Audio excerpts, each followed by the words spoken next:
नमस्कार, स्वदेश न्यूज देख रहे हैं आप। मैं हूं आपके साथ राखी और आज चर्चा करेंगे असली नकली में असमंजस क्यों। अब तक ये चर्चाएं हो रही थी कि कोरोना की वैक्सीन कब आम लोगों तक पहुंचेगी, लेकिन अब इसकी असली और नकली दवा को लेकर असमंजस की स्थिति दिखाई दे रही है। हालांकि इन सब के बीच मध्य प्रदेश सरकार ने साफ कर दिया कि वैक्सीन में मिलावट करने वालों को कड़ी सजा दी जाएगी। लेकिन बड़ा सवाल यह है कि वैक्सीन आएगी कब, मिलेगी तो ये कैसे पता चलेगा कि असली है या नकली। देखिए यह खास रिपोर्ट।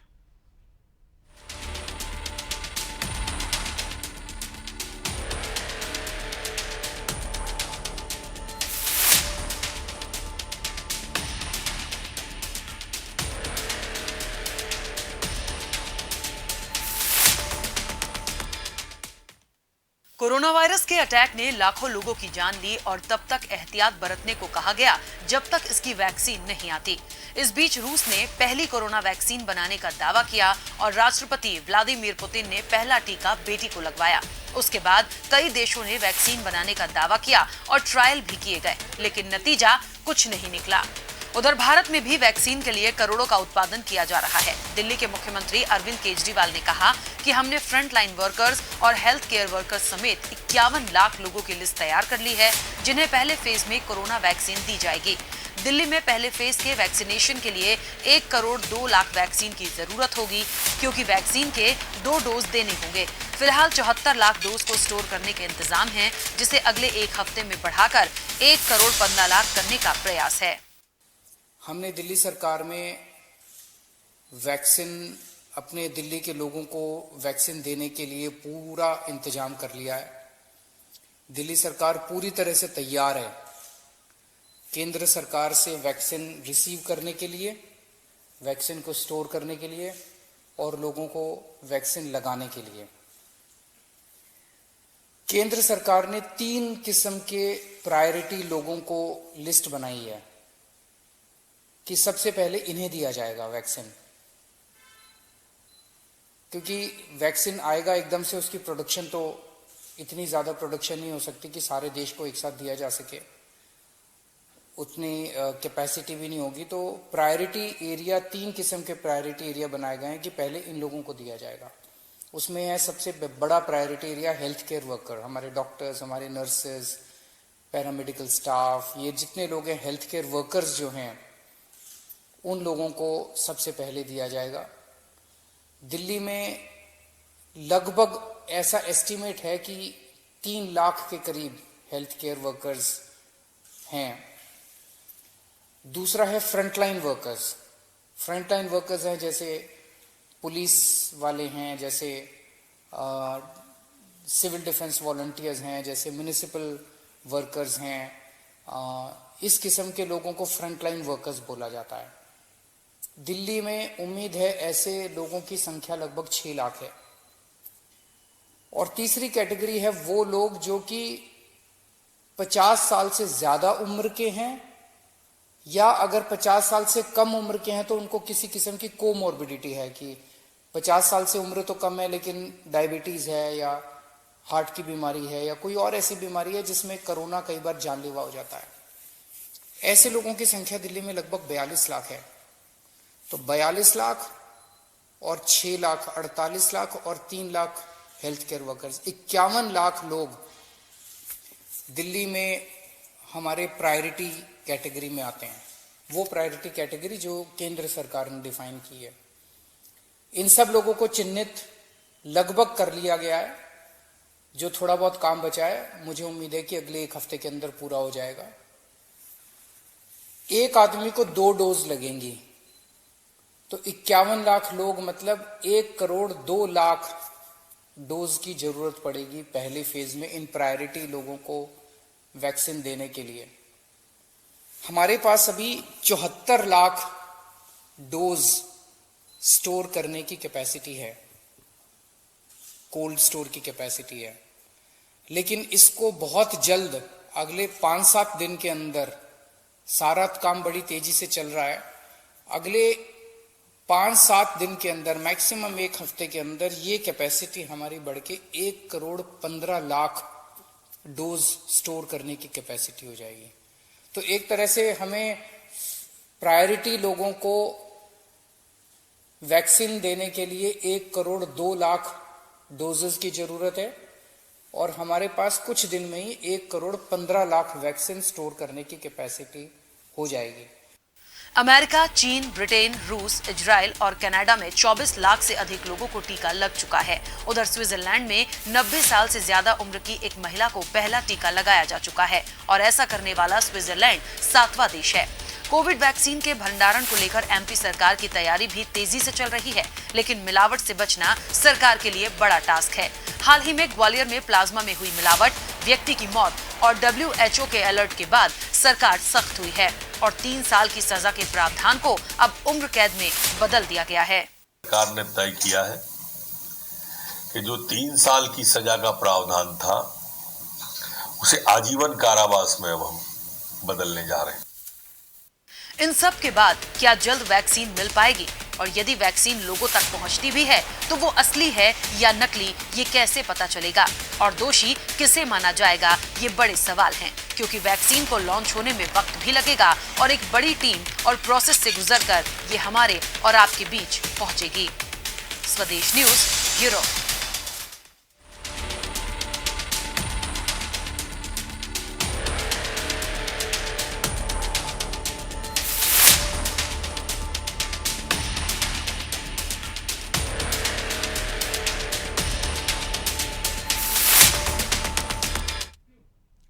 तो देखा आपने और किस तरीके से असली नकली में असमंजस ये इसलिए हो रहा है क्योंकि देखिए जब से कोविड की महामारी फैली बहुत लोगों की जान गई है, लाखों लोगों की जान गई है और उसके बाद वैक्सीन की बात चली थी। जहां से ये चीजें शुरू हुई, चाहे चीन की बात कर ली जाए, यूएस की बात कर ली जाए, दावे बहुत हुए, कहा भी गया, वैक्सीनेशन की पूरी प्रोसेस भी कराई गई है, लेकिन क्या उतना इंप्लीमेंट हो पाया, क्या उसका इफेक्ट लोगों में दिखा? हम यदि मध्य प्रदेश की बात लेकर यहां पर चलेंगे तो देखिए आपको बता दें कि सबसे पहला टीका एक टीचर को यहां लगाया गया था और अब से 1-2 दिन की खबर है कि उस टीचर को उस टीका लगने के बाद कुछ दिन पहले वो सिम्टम्स दिखे कि सर्दी जुकाम हुआ। हालांकि उसकी कोरोना रिपोर्ट जो है वो नेगेटिव आई है, लेकिन सवाल वही होता है कि जो टीका हम लगा रहे हैं, जो वैक्सीन हम लगा रहे हैं, क्या वो इतनी इफेक्टिव है और प्रॉपर वो वैक्सीन कौन सी है जिसको वाकई में असली मानकर लोगों को आगे दी जाए और किसी को उसका कोई साइड इफेक्ट भी ना हो। और निश्चित तौर पर एक ही फोकस है कि जान बचनी चाहिए और जान बचने के साथ साथ तमाम लोगों पर जो एक्सपेरिमेंट किए जाएंगे उसका कोई रिजल्ट निकले तो बड़ी बात है। देखिए और इसी बात को लेकर क्योंकि WHO का अलर्ट भी आया था सामने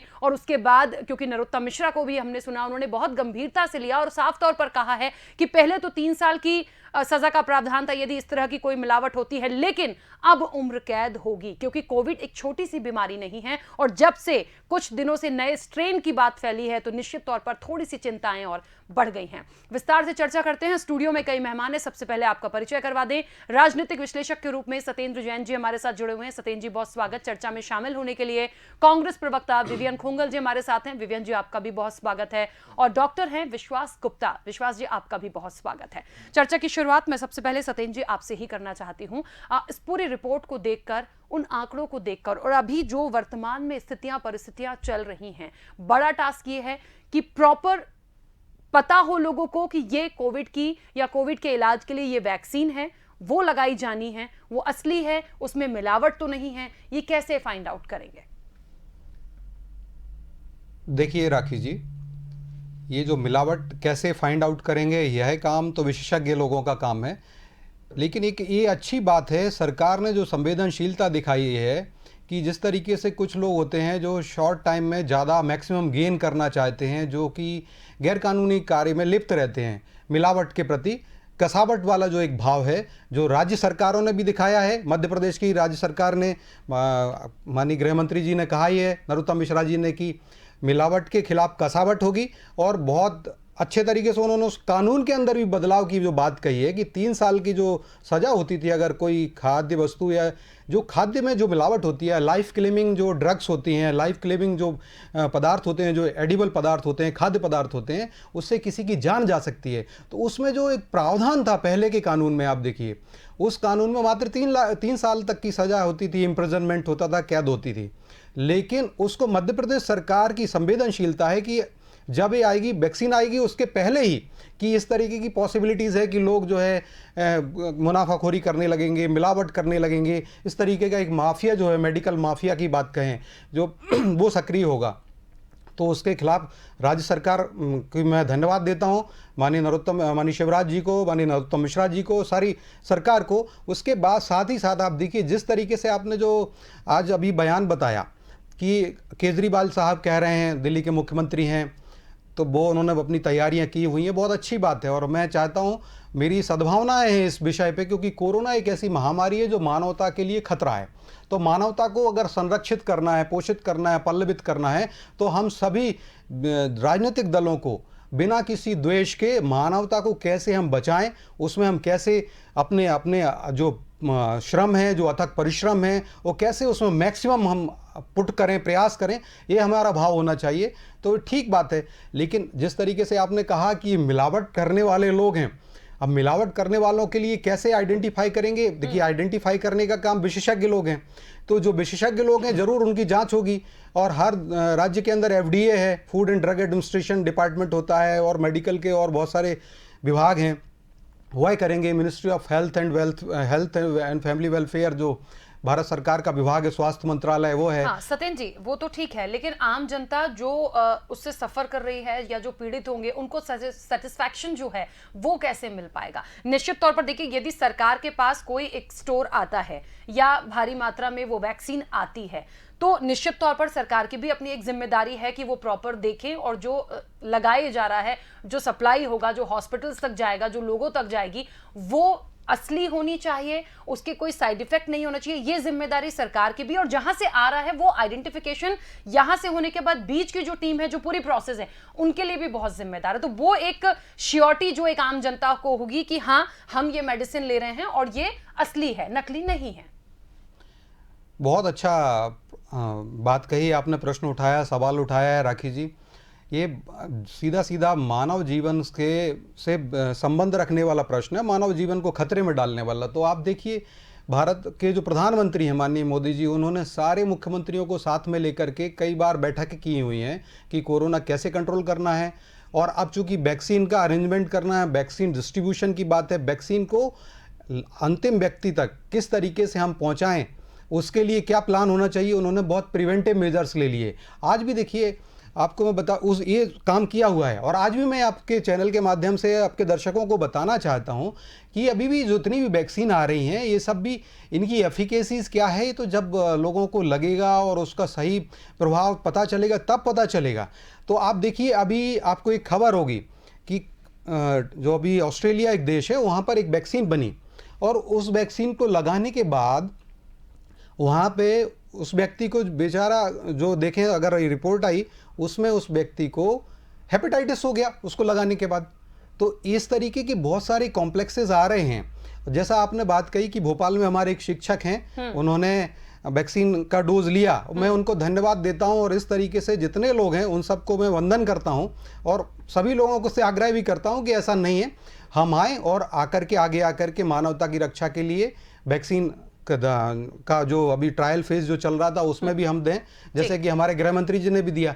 अच्छा, दूसरी बात आपने कही कि उनको कोरोना मैं बता दूं 10 सेकंड में, कोरोना नेगेटिव जो बताया कि जो सज्जन है उनको वो कोरोना नेगेटिव आए हैं, ये बात सही है कि छोटा माइल्ड सिम्टम्स अगर हो रहे हैं तो वो भी कंट्रोल हो जाएंगे। लेकिन अभी ये जरूरी भी है, क्योंकि ये पहली बार ऐसा खतरा आया है, 100 साल के बाद ऐसा महामारी आई हुई है, पेंडेमिक आया हुआ है। तो इसमें मानवता के लिए थोड़ा सा आगे बढ़ करके सभी लोगों के लिए मानवता की रक्षा के लिए सहयोग देना रहेगा। ठीक है, चलिए विवेन जी के पास आ रही हूँ। विवेन जी, बड़ी बात यह है, देखिए थोड़ा सा इस चीज को ऐसे लेके चलें कि वैक्सीन चाहिए, वो वैक्सीन प्रॉपर नहीं आ रही है कि लोगों को पता हो कि हाँ ये वैक्सीन है, ये लगाना है, इससे हम ठीक हो जाएंगे। बहुत सारे देशों ने अपने अपने दावे करे, वो सारी चीजें लेकर यहां तक पहुंची हैं, ऐसा नहीं है कि नहीं है। यहां मध्य प्रदेश सरकार ने भी पहल की, यहां भी लोगों ने टीका लगवाया, लेकिन प्रॉपर ये सेटिस्फैक्शन किसी के पास नहीं है कि हाँ ये कोरोना का इंजेक्शन था या टीका था,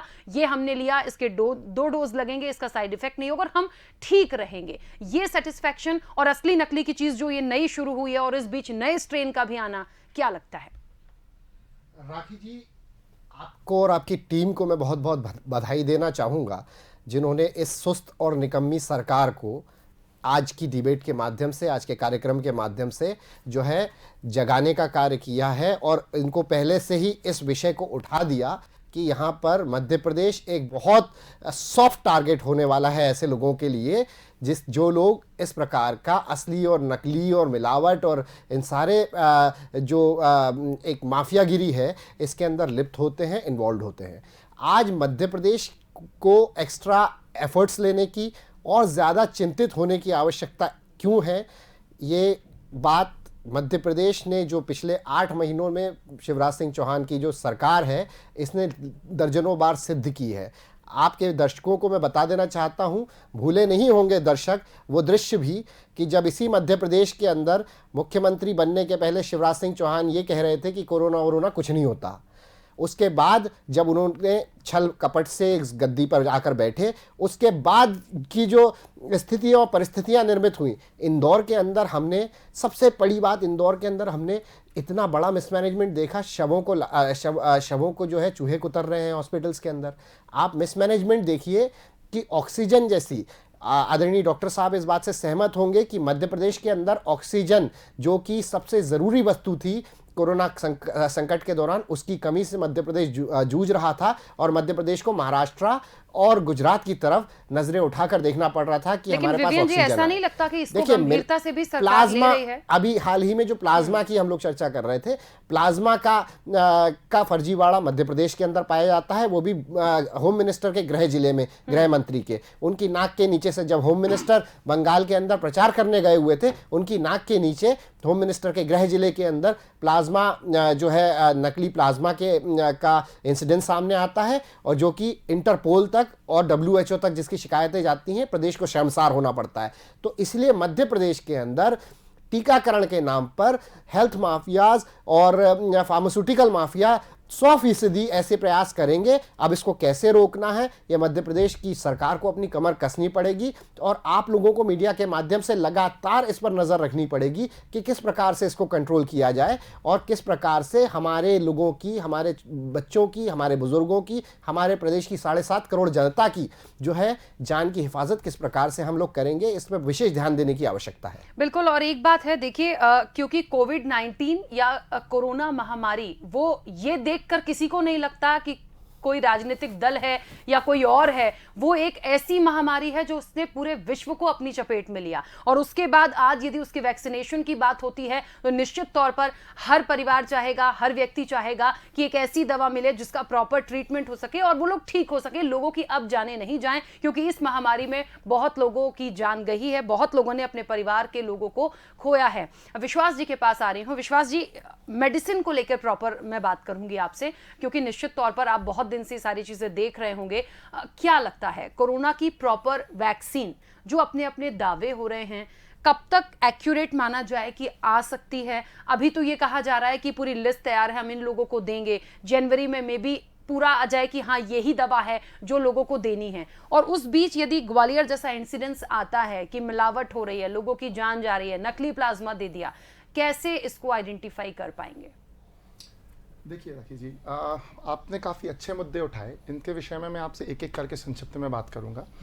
पहला मुद्दा आपने जो अभी बात की थी कि अभी भोपाल में एक जो शिक्षक हैं उनको कोरोना वैक्सीन लगा और उसके बाद उनको सिम्टम्स आए। एक इंसिडेंस हरियाणा में भी हो चुका है, एक हमारे मंत्री जी थे, अनिल विज, स्वास्थ्य मंत्री हरियाणा। सो देखिए, मैं आपको एक बहुत ही साइंटिफिक चीज़ बता रहा हूँ कि हम लोग किसी भी दवा का, हमसे वैक्सीन की बात नहीं है, हम किसी भी दवा का, इवन जब पैरासीटामोल जब आई होगी तब भी उसका इसी तरह से हम लोग करते हैं randomise control trial. Randomise control trial का मतलब ये होता है कि मान लीजिए हमने 100 लोगों को लिया, हमने उनको वैक्सीन के लिए ट्रायल के लिए लेना है, हम 50 लोगों को वैक्सीन लगाएंगे, 50 लोगों को हम वैक्सीन नहीं लगाएंगे, उसकी जगह हम कुछ भी लगा देंगे, इसको हम बोलते हैं प्लेसिबो। ये लगने वाले को नहीं पता कि उसे क्या लगा है, लगाने वाले को नहीं पता कि क्या लगा है, और जो कंपनी वैक्सीन बना रही है, जो ट्रायल कर रही है, उसे भी नहीं पता है कि वो क्या लगा रही है। तो हम बोलते हैं इसको ट्रिपल ब्लाइंडेड कंट्रोल ट्रायल।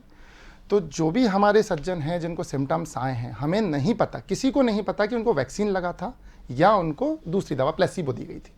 सो ये बात बिल्कुल बेईमानी है जब तक फाइनल रिजल्ट नहीं आ जाते। देखिए बहुत ही बड़ा बायोस्टैट्स इसमें यूज़ होता है, सांख्यिकी जिसे कहते हैं। हमारे कई सारे सज्जन इसको जानते भी हैं इसके विषय में।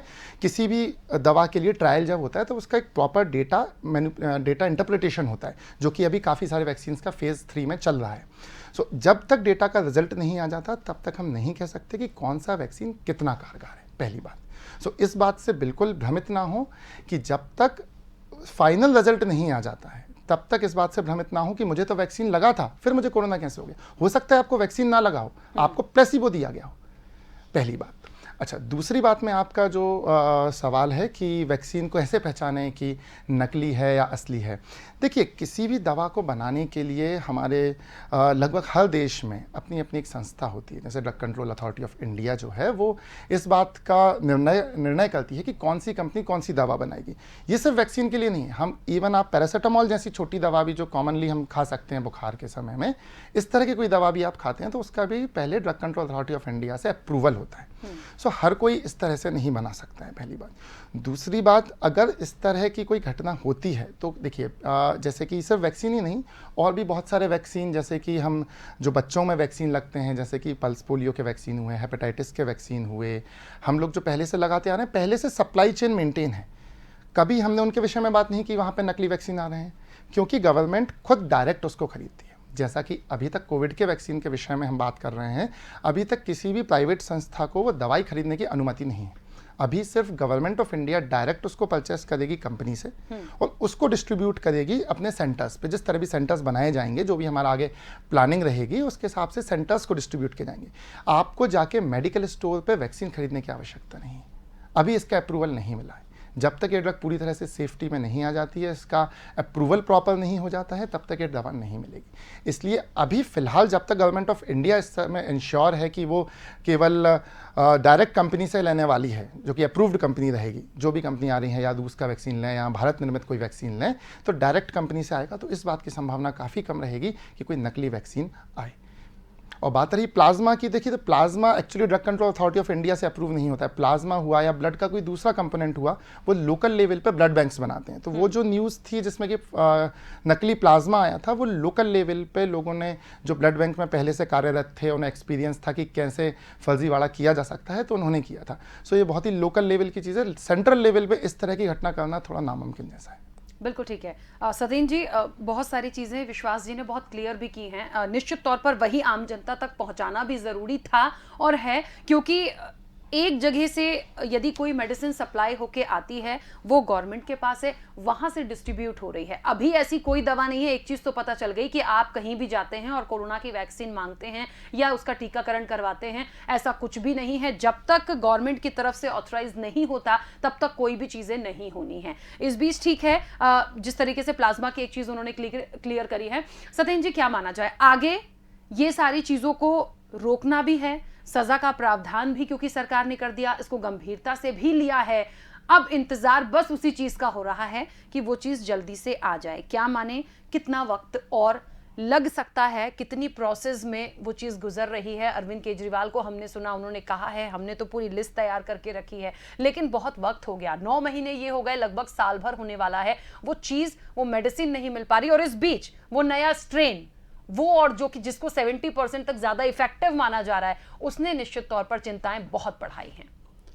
बिल्कुल राखी जी, जैसा आपने कहा, ये हमें सबसे पहले तो कोरोना की जो वैक्सीन आ रही है उसके प्रति हम सभी को, पूरी मानवता को, इंडिया के लोगों के लिए नहीं, पूरे विश्व के लोगों के लिए ऑप्टिमिस्टिक होना चाहिए, आशावादी होना चाहिए, और भगवान से, अपने इष्ट से, आराध्य से ये प्रार्थना करनी चाहिए कि एक प्रभावी वैक्सीन जो है वो जल्दी से जल्दी आए, क्योंकि ये एक पूरी सप्लाई चेन टेक्नोलॉजी है। इस सप्लाई चेन इसमें एंड तक आने में समय, जो आखिरी व्यक्ति तक इस दवा को लगने में काफ़ी समय लगेगा, ये वास्तविकता है। जैसा कि मैंने पहले भी कहा था कि ये अर्ली स्टेज की भी बात हो रही है, और उस अर्ली स्टेज में देखिए कितनी अच्छी सरकार ने, चाहे केंद्र सरकार हो चाहे राज्य सरकार हो, उसने बहुत ही अच्छी दूरदृष्टि दिखाई है और प्रिवेंटिव अप्रोच दिखते हुए, प्रूडेंशियलशिप को दिखाते हुए उन्होंने मैनेजमेंट शुरू किया, ताकि भारत, मध्य प्रदेश के 7.5 करोड़ के लिए तो हम चिंतित हैं ही, लेकिन हमारे देश के सभी 134 करोड़ लोग भी, सभी लोग सुरक्षित हों। और हम तो विश्व की वसुधैव कुटुंबकम की बात करने वाले लोग हैं। तो मैं ये कहना चाहता हूँ राखी जी कि हमारे जितने भी दल हैं, जैसे अभी आपने अरविंद केजरीवाल जी का बताया, तो केजरीवाल जी कह जरूर रहे हैं अभी, आप जब देखिए कोरोना जब दिल्ली में आया और अभी भी कोरोना को कंट्रोल करने में वो फेल हो जाते थे, और इतने बुरी तरीके से फेल हुए कि उन्होंने तुगलकी फरमान वहाँ शुरू कर दिए कि दिल्ली के लोग ही रहेंगे, दिल्ली के लोगों का ही इलाज होगा, आप यूपी से हैं, अगर एमपी से हैं तो आप वहाँ नहीं जा पाएंगे, बातें। और हर दिन हम 4 लाख से ज़्यादा लोगों को भोजन करा रहे हैं, जबकि फूड कॉरपोरेशन ऑफ इंडिया का जो सप्लाई होता है खाद्यान्न, जब 40,000 मीट्रिक टन भारत के सभी जगह चला गया था, भारत के कोने कोने में, उस समय की स्टेटस में मात्र उन्होंने 100 टन के करीब वो उनके पास सप्लाई हो पाई थी और उसको डिस्ट्रीब्यूट कर पाए थे वो। तो किस तरीके से देखिए वो मिसमैनेजमेंट होता है। बोले ना, मेरा उनसे भी, सभी लोगों से आग्रह है कि एक ऐसा विषय, इस पर राजनीति करने की आवश्यकता नहीं है।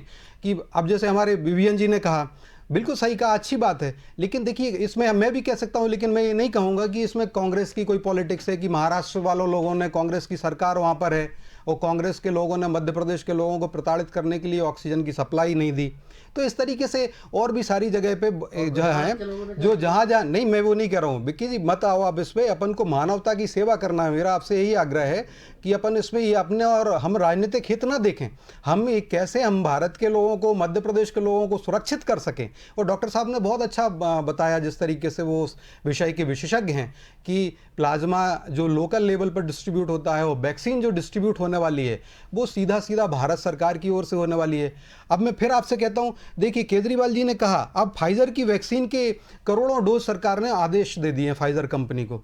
और आपको पता होगा कि फाइजर कंपनी की जो वैक्सीन आने वाली है भारत में, उसके लिए जो वैक्सीन है उसको रिक्वायर्ड टेम्परेचर जो चाहिए है, जो टेक्निकल टर्मिनोलॉजी की बात करें हम, वैक्सीन को प्रिजर्व करने के लिए, तो -70 डिग्री सेल्सियस, मतलब -70 डिग्री सेल्सियस का तापमान के लिए जो ऐसे भारत में कोल्ड स्टोरेज कितने हैं। अभी केजरीवाल जी से, कि हमारे अगर कोई मीडिया के मित्र अगर उस समय उनसे प्रश्न कर लेते तो he would be the blank. वो मैं ये कह रहा हूँ, तो मैं ये कहना चाहता हूँ, बहुत अच्छी बात है और हम अच्छी तैयारी करें। और किस तरीके से हमारी, इसीलिए अब देखिए जो कोवैक्सीन जो आ रही है इंडियन सीरम इंस्टीट्यूट की और भारत बायोटेक की जो है, वो कम से कम इतनी है कि हमारे भारत के जो आधारभूत संरचना है, हेल्थ इंफ्रास्ट्रक्चर है, उसको मीट कर रही है, कि उसके हिसाब से उनको बड़ा कम, इतना -70 डिग्री पे प्रिजर्व करके रखने की आवश्यकता नहीं है। और उसके साथ साथ ही उसका मूल्य भी जो है काफ़ी कम आ रहा है। हाँ, ये बात सही है, जैसे डॉक्टर साहब ने कहा कि वो 1 डोज लगा, हमारे हरियाणा के मंत्री जी ने लगवाया आगे आकर के, तो मैं उनको धन्यवाद देता हूं, लेकिन उनको फिर से कोरोना हो गया। या हमारे डॉक्टर नरोत्तम मिश्रा जी खुद गए थे कि साहब मैं बनना चाहता हूं वॉलंटियर, मुझे आप लगा दीजिए। वो किसी कारण बस टेक्निकल जो पैरामीटर हैं, जो हमारे विषय विशेषज्ञ हैं डॉक्टर साहब जैसे बताते हैं, तो उसमें फिट नहीं हुए, लेकिन उन्होंने देखिए कितनी अच्छी प्रोएक्टिव अप्रोच दिखाई। हमें इसका वंदन करना चाहिए और हम तो कहते हैं सभी लोग आए। और जैसा हमारे जो भोपाल के जो जिनके बारे में बात हुई, तो देखिए माइल्ड सिम्टम आना कोई बड़ी बात नहीं। अब ऑस्ट्रेलिया की मैंने आपको बात बताई, जीता जागता उदाहरण है कि वहां पे उस व्यक्ति ने एक तो वो वॉलंटियर बना आकर के मदद की और उसको हेपेटाइटिस हो गया। राखी जी, हेपेटाइटिस हो गया उसको, बिल्कुल ठीक है। और इसीलिए मैंने ये प्रश्न भी उठाया था कि प्रॉपर वो मेडिसिन सही है या नहीं है, वो कोरोना की ही प्रॉपर मेडिसिन है या नहीं है, असली है कि नकली है। इसीलिए हम इस विषय पर बात कर रहे हैं कि कोई उसके साइड इफेक्ट तो ना हो। उसका विश्वास जी ने भी बहुत क्लियर किया कि ऐसी कोई मेडिसिन अभी फिलहाल कहीं मिल ही नहीं रही है, वो तो प्रॉपर आएगी और गवर्नमेंट के आने के बाद वो पूरा डिक्लेरेशन होगा कि ये मेडिसिन है, इसका ये है। जैसे कि एक पूरी डिफाइन किया जाता है किसी भी प्रोडक्ट पर भी, हम अक्सर देखते हैं कि वो इसी कंपनी का है या फलानी कंपनी का है,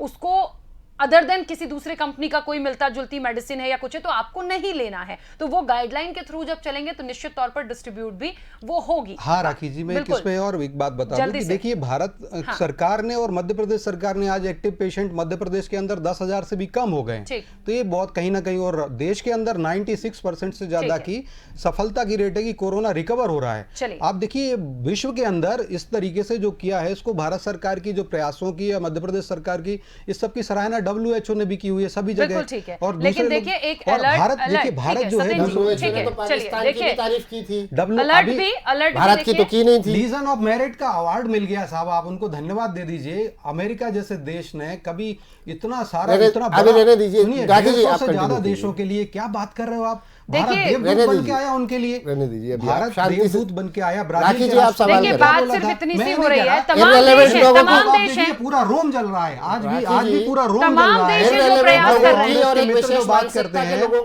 के सवालों से मतलब नहीं है, आप अपना अरे सवाल करें। विवेन जी, रोमन छोड़िए। रोमन देखिए साम्राज्य जल रहा है। आज हम बात इटली की हालत करें, देख लीजिए दूसरे क्या है। देश तो कर ही आप रहे हैं, इटली देखिए का दूसरे इतना देश तो बहाना लगातार लगाइएगा। कर ही रहे हैं जो करना है। हम अपने इंडिया की यदि हम बात करें, दूसरे देश तो कर ही रहे हैं और लगातार वो कर रहे हैं, और दावा भी सबसे पहले वहीं से आया था, और वहां के लोगों ने उस मेडिसिन का दावा भी किया, इफेक्टिव है, कर भी रहे हैं और लगातार कर रहे हैं। इंडिया की यदि हम बात करें तो अभी हमारे पास वो प्रॉपर मेडिसिन, वो वैक्सीन नहीं है। वो जब आ जाती है, वो डिस्ट्रीब्यूशन प्रॉपर होता है, जिस तरीके से दिल्ली सरकार ने यदि सारी चीजों को कर रखा है, तो हम अपने मध्य प्रदेश की भी बात यदि लेकर चलें तो कम से कम मिलावट ना हो और जल्द से जल्द वो चीजें आए, और निश्चित तौर पर उन सारी कमियों को, यदि कमियां हैं तो दुरुस्त कर लिया जाए। प्रॉपर कोल्ड स्टोरेज यदि चाहिए, जितना आपने भी बताया टेम्परेचर, वो सारी चीजों को दुरुस्त रखिए। ऐसा ना हो कि आ तो गई मेडिसिन और अब रखने के बाद अननेसेसरली वो खराब होती हैं या उनके साइड इफेक्ट आते हैं, तो फिर जिम्मेदार कौन होगा? इन सारी चीजों को भी लेकर चलना है। विवियन जी अपनी बात रखिएगा।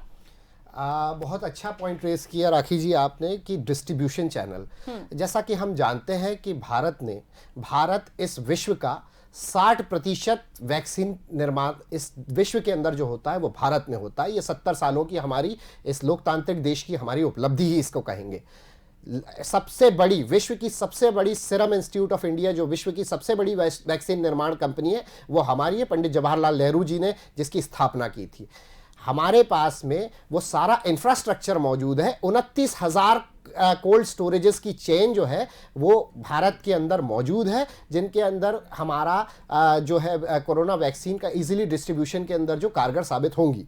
सबसे बड़ी बात है सप्लाई चेन की, जो बात की है आदरणीय डॉक्टर साहब ने, उस पर फोकस करने की सबसे ज़्यादा आवश्यकता है। सप्लाई चेन को का मैनेजमेंट सही हो, उसका डिस्ट्रीब्यूशन चैनल सही हो, और उसका डिस्ट्रीब्यूशन चैनल होने के साथ साथ जो ज़्यादा अफेक्टेड जगह हैं, जो हमारे प्रोन लोग हैं, हमारे चाहे हमारे डायरेक्ट हेल्थ वर्कर्स हों, चाहे हमारे बुज़ुर्ग हों, चाहे हमारे कोरोना से ऑलरेडी जो ग्रसित लोग हैं वो लोग हों, तो जो सही तरीके से सही व्यक्ति तक वैक्सीन को पहुंचाना, उस सप्लाई चेन मैनेजमेंट की जो है सफलता होगी। और इसी पर हमारा फोकस है, क्योंकि मध्य प्रदेश ने कई बार ऐसा देखा है। मध्य प्रदेश की आज स्थिति देखिए, आर्थिक स्थिति पर भी ये गौर कीजिए।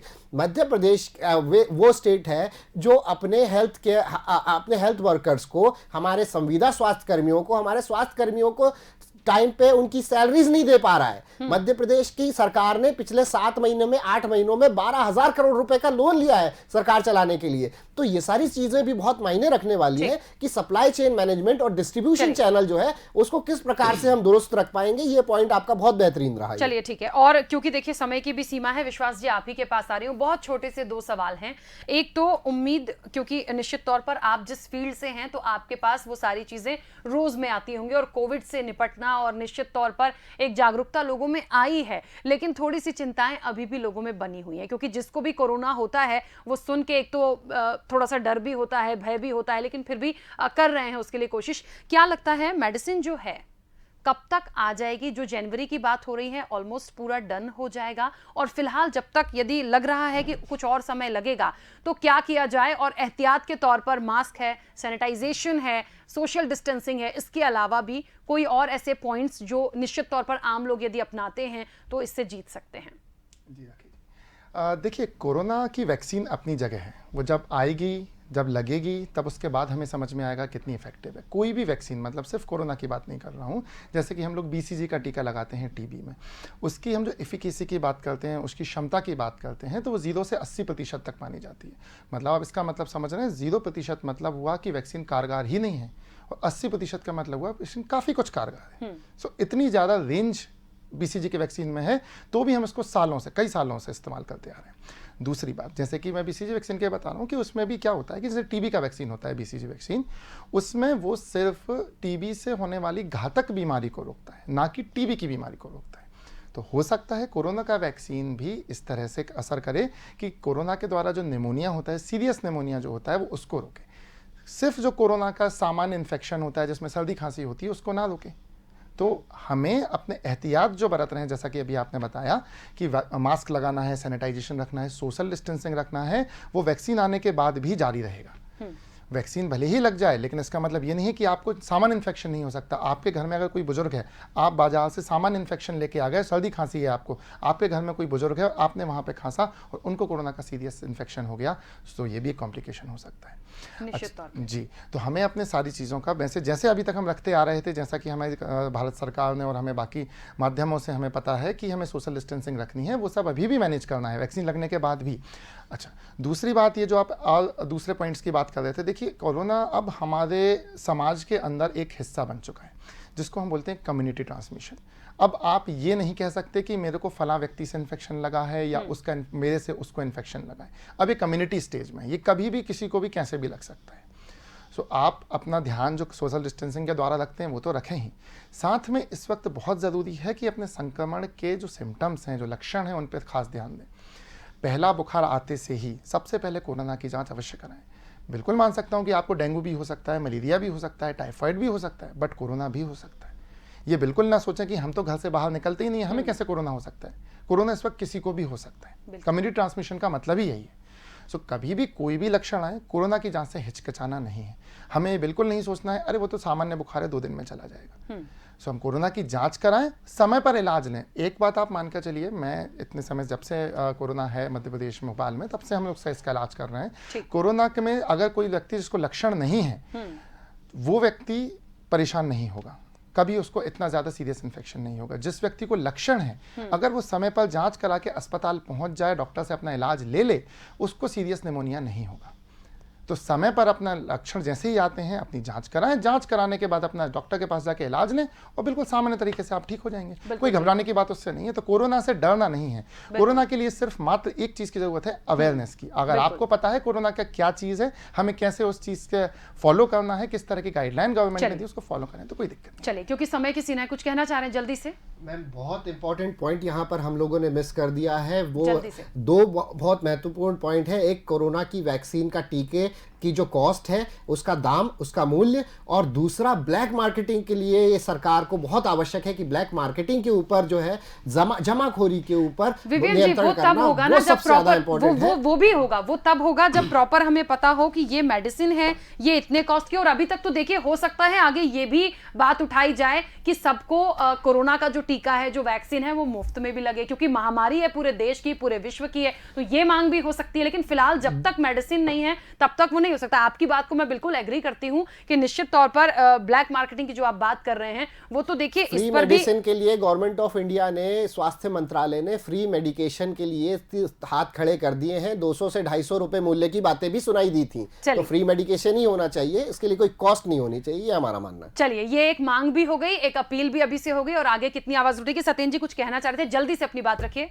देखिए, बहुत ही अच्छा विषय ये जो है, इसमें अब यही बात है कि ये ऐसा ही होगा कि सभी व्यक्तियों को, एक एक व्यक्ति को सरकार अपनी कॉस्ट पर लगवाएगी और ये आएगा। अभी तो नीति बनी ही नहीं है, ये तो अब ऑर्डर दिए गए हैं। और दूसरी बात, एफिकेसी जब तक, और आप देखिए राखी जी, बच्चों के लिए तो एकदम से ये वैक्सीन दे भी नहीं सकते हैं। वो भी डॉक्टर साहब विशेषज्ञ बताएंगे कि बहुत कठिन बात होती है बच्चों को देना। ये ऐसे जो मिडिल एज पीपल हैं, हम सब के लिए ठीक है। तो मेरा यही कहना है, जब तक इस वायरस का आने वाले जितने समय भी लगे, उस समय तक अगर इस पर जांच सही तरीके से दवा नहीं आती है और हम कंट्रोल, तो हमारा यही आग्रह है कि हम सोशल डिस्टेंसिंग, फिजिकल डिस्टेंसिंग को अपनाएं और सोशल डिस्टेंसिंग बढ़ाएं। ऐसा मतलब भावों की डिस्टेंसिंग बढ़ाएं, अभिव्यक्ति की। और मास्क, जैसा मास्क है, मास्क का मतलब मैं ये कहता हूं, मेरा आपका सुरक्षा कवच, MASK, तो मेरा आपका सुरक्षा कवच जो है वो मास्क है, उसको अपनाएं और सोशल डिस्टेंसिंग करें। बिल्कुल ठीक है, वो सारे पॉइंट्स हम ले ही चुके हैं। चलिए ठीक है, क्योंकि समय की सीमा है। आप सभी मेहमानों का बहुत शुक्रिया इस चर्चा में शामिल होने के लिए। तो असली नकली में असमंजस, देखिए चर्चा इसलिए भी हुई है क्योंकि अब इंतजार है मेडिसिन का, वैक्सीन का, एक नाम हमारे और आपके बीच आ जाए। इसका इंतजार है कि ये कोविड की वैक्सीन है, इसके 2 डोज लगने हैं, इस दिन लगने हैं, इतनी बार लगने हैं, इसकी क्या कॉस्ट होगी, और यदि ये निःशुल्क है तो बहुत अच्छा है, क्योंकि ये पूरे विश्व को घेरे हुए है बीमारी। और उसके बाद सबसे बड़ा पॉइंट जिसको लेकर सरकार सतर्क भी दिखी है और होना भी चाहिए कि यदि कोई मिलावट करता है और यदि गलती से कोई साइड इफेक्ट होता है या किसी की मौत हो जाती है तो उसको उम्र कैद की सजा निश्चित तौर पर मिलेगी। तो चलिए, इंतजार वैक्सीन का है, कब तक आती है फिर चर्चा में बैठेंगे। फिलहाल आज डिबेट में इतना ही, दीजिए इजाजत, नमस्कार।